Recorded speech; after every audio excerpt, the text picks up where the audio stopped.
Just happened. Princess Leonor's royal wedding live from Denmark leaves Spain speechless.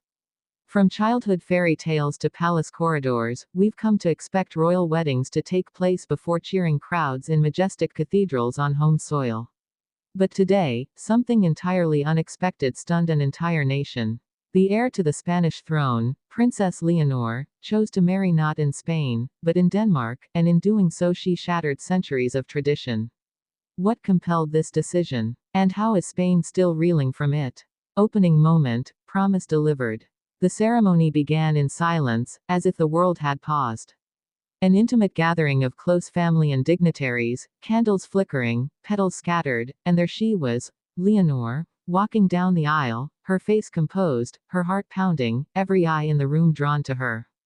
The defining moment, the vow she spoke, the ring she slipped on his finger, those early minutes carried raw, unscripted emotion. It was more than a wedding, it was a declaration, this was hers to choose. From that opening moment, the press described, collective gasps, tears across galleries, the air shifted in Spain. That initial surge of emotion, the promise, the weight, the vulnerability, was the emotional core audiences saw first. And it set the stage for the deeper currents to come. Why Denmark? The choice that shook Spain. Almost immediately, questions flooded in. Why Denmark? Why depart from the stereotypical Spanish setting, Palacio Real, Seville, Barcelona, Madrid? Why cross borders for what many assumed would be a domestic affair? This was not merely logistics or aesthetics. This was symbolic, political, emotional. Historical ties and alliances. The Spanish and Danish royal families share a network of bonds, marriages, friendships over generations. The choice of Denmark amplified that connection, an alignment beyond borders.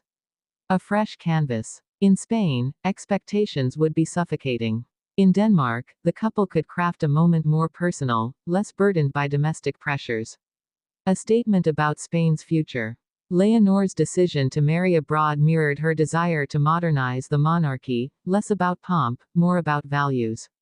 And in 2025, that matters. So Spain watched, stunned, as their future queen made a choice that reframed everything. This is not a passive heir following protocol. This is a sovereign in the making. Ceremony details that mattered. Inside the chapel, soft light through stained glass, echoes of organ music, the subtle blend of Spanish and Danish liturgical rites. The gowns and attire, Leonor's dress, a delicate balance of Spanish lace traditions and minimalist Scandinavian lines. Prince Christian in tailored uniform, understated but regal.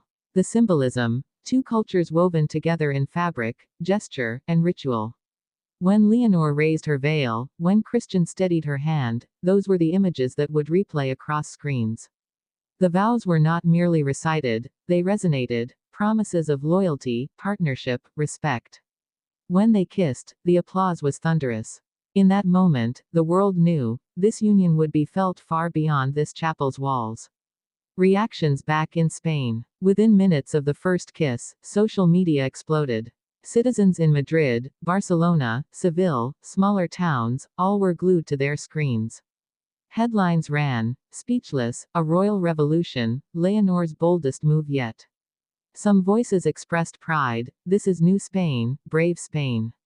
Others murmured confusion or even disappointment, "Why leave our land? Was this disrespect?" In royal salons, courtyards, bars, homes, the topic was everywhere. Spanish commentators dissected each detail: the location, the guest list, the absence or inclusion of certain relatives, the tone of the speeches. Some compared this to prior royal weddings in Spain, so choreographed, so predictable, versus this, so fresh, so unanticipated. The royal families, tensions, bonds, and behind the scenes. Beyond the public spectacle lay an undercurrent of family politics. Spain's royal household, already navigating generational tensions and evolving public expectations, was now confronting a union that broke the mold. Within those circles, whispers of proud support, murmurs of unease, balancing legacy with evolution. Denmark's royal family welcomed the union warmly. Their court saw this as an opportunity to extend influence, deepen ties, and position themselves at the heart of a transnational royal alliance. Hospitality was lavish yet warm, arrangements orchestrated to blend privacy and spectacle. In private halls, Leonor and Christian spoke with confidence about this leap, the weight of expectations, the gravity of representing two nations, the desire to lead differently. Spain 2025, the monarchy in transition. To appreciate the full meaning of this wedding, one must see Spain's monarchy in 2025. The Spanish royal institution has been under pressure, strained by modern expectations, public scrutiny, economic debates, secularization. Many Spaniards expect their monarchy to evolve.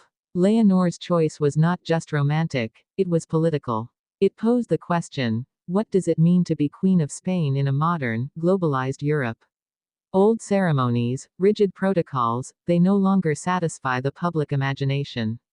Citizens want authenticity, relevance, connection. Leonor's decision to marry abroad, to fuse two royal legacies yet maintain her identity, became a vivid metaphor for modern monarchy. This moment thrust Spain's royal future into sharp relief.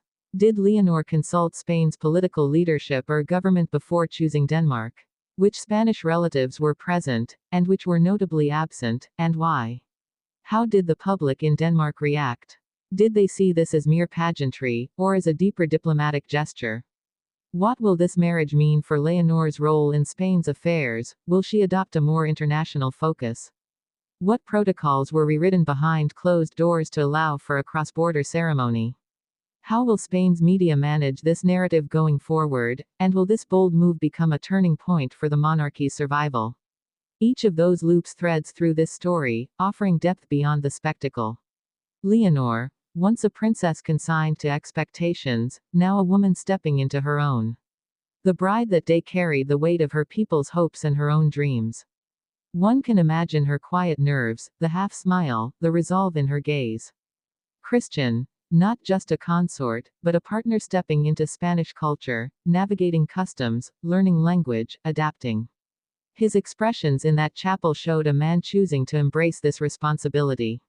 Families, parents watching, possibly proud, possibly apprehensive. Siblings exchanging looks. Courtiers, friends, support teams, each role invisible but vital.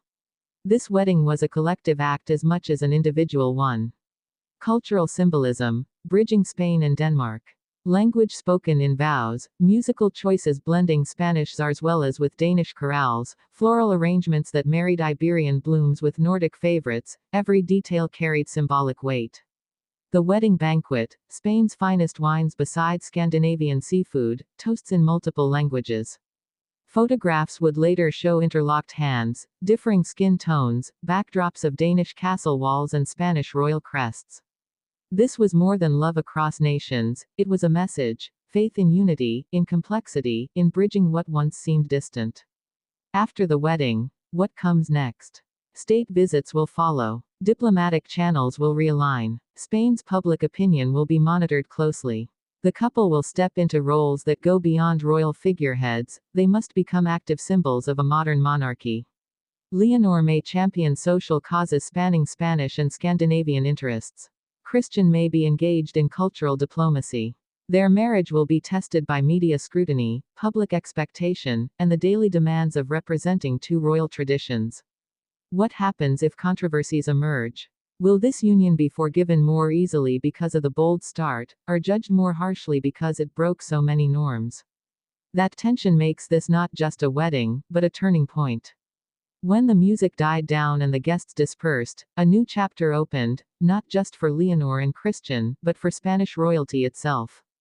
The boldness of marrying abroad, the symbolism of bridging nations, the emotional resonance of a moment lived rather than staged, these will echo far beyond that chapel. Spain watches now, breath held. The question remains, will this ceremony be remembered merely as a spectacular wedding, or as the day the Spanish monarchy began its transformation? If Spain remains speechless, it's not from silence, but from wonder.